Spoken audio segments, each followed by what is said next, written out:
Good morning, everybody. It's a pretty nice day here in Idaho. Our weather is really moderated.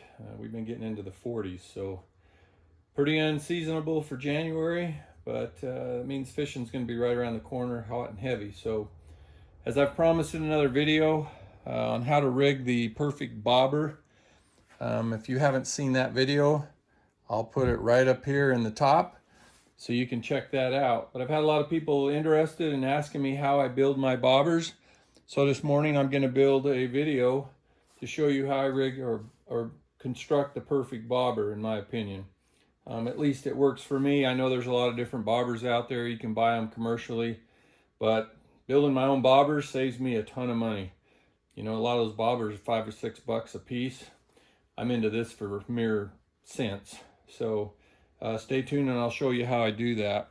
So this bobber that we're building today is going to be rated for a 3/4 to a 1 ounce inline sinker. Now, some of you are going to fish more weight, some of you are going to fish less weight. So I'm building this bobber specifically for that size sinker. You can make them bigger, you can buy bigger parts, you can just experiment and see what you need for flotation on the sinker and jig or whatever your terminal gear is going to be and what it's going to require to keep it up off the bottom or whatever depth you want to set it at. Just a few tools you're going to need here. I use a cordless drill here. It's got a 3/16 bit in it. What I have this morning is some super glue. It's gel glue. Got a hacksaw. Of course, my individual bobber parts, my straws, cigars, pears, and then just round ones. What I have here is some latex spray paint that I'll finish my bobbers off. I'll show you how I do that.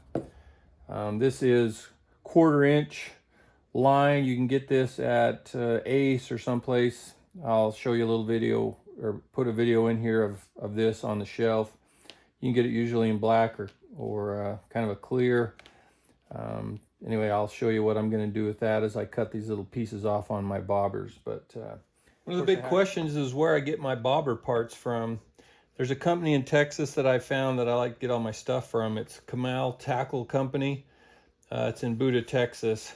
But they have all kinds of parts for building bobbers or floats or for whatever you really want.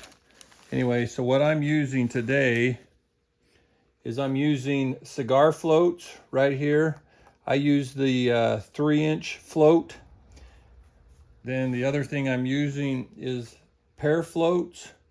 And my pears that I use are the 2-inch or the P200s.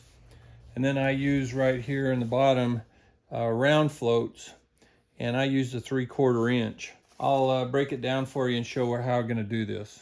One other thing I forgot to mention is I use, for these floats I'm building today, an 8-inch plastic straw.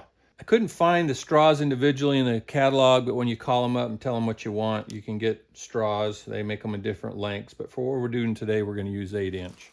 Okay, so I want to use 1 cigar float, 1 pear, and 1 round float. Now they come with these pegs in them. I don't use the pegs. I just pitch the pegs. And of course an 8-inch straw. So first thing I want to do is I'm going to take my cigar float. They have a little mold seam right here in the middle. It's kind of hard to see, but you might be able to see that seam right there. That's right where I'm going to cut. I'm just going to cut this cigar float right in half. I'm going to use a hacksaw to do that. Okay, so I've got my cigar float cut in half. Now my pear float, I'm going to have to trim it just a little bit because I'm going to put one of these up against the bottom.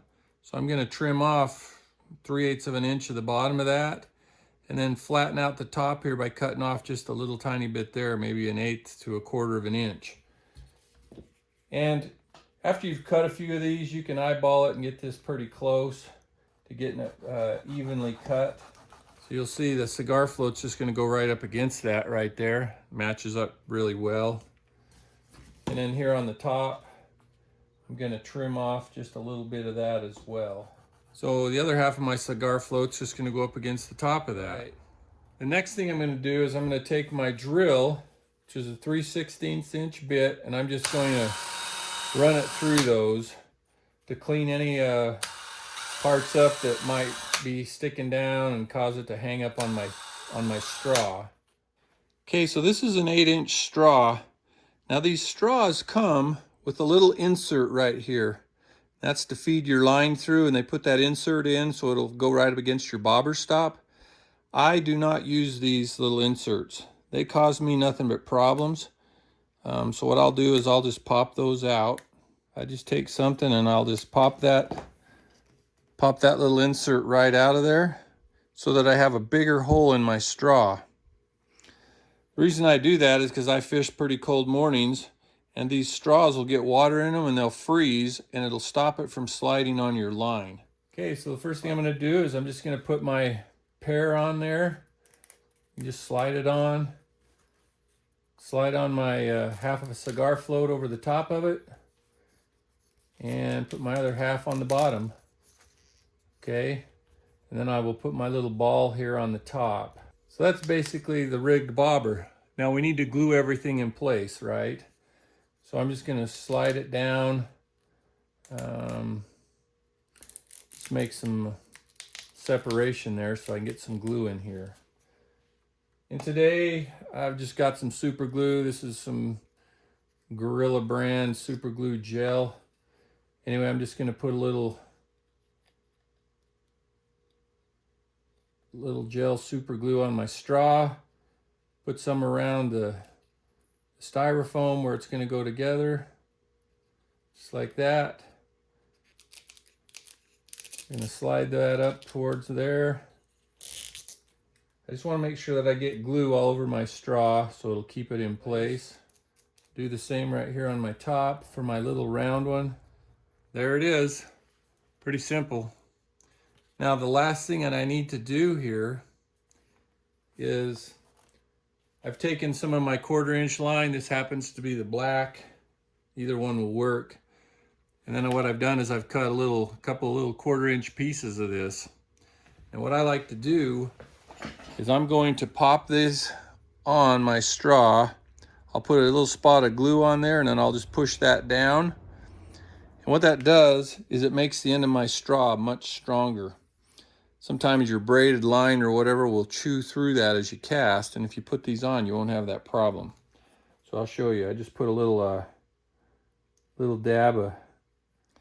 Now I'm just going to push my straw, push that on. So you can see how that just put a little collar around the bottom. I'll do the same here around the top. This is stuff I usually use on my bobber tops and bottoms.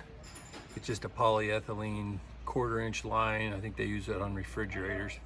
So this bobber is nearly done as I like it to be done. Okay, so the last thing I'm going to do is I'm going to paint the bottom half of my bobber green. What I've got here is some latex paint that won't eat the foam. And, you know, you don't have to paint them, but I just like the bottom half of my bobber being, you know, not such a fluorescent color. Not that that will spook fish, but I don't know. It's just something I've always done. So what I've done is I've taken a piece of paper and I've kind of rolled it at an angle and got my bobber so that it just will barely slip in there. All right, I've got it painted, popped the paper off, and paint's a little shiny right now, but it'll be dull as soon as it dries. It's a little wet still. Anyway, there's how I build my bobbers. It's pretty simple, it's very economical, saves me a lot of money. Anyway, you know the drill. Like if you do and subscribe if you haven't. Hit that bell for notifications. If you want to see some notifications when I finally get out on the river and fish, make sure you're subscribed and you'll get notified when I get those videos posted. But I'm going to show you how I fish a bobber, how to determine the depth, and how that thing will work out there in the current. So anyway, I appreciate you watching. Hope you learned something here, and let me know if you do. And if you build bobbers or have other things that you use or that you do that would be beneficial, just let me know. Anyway, appreciate you watching.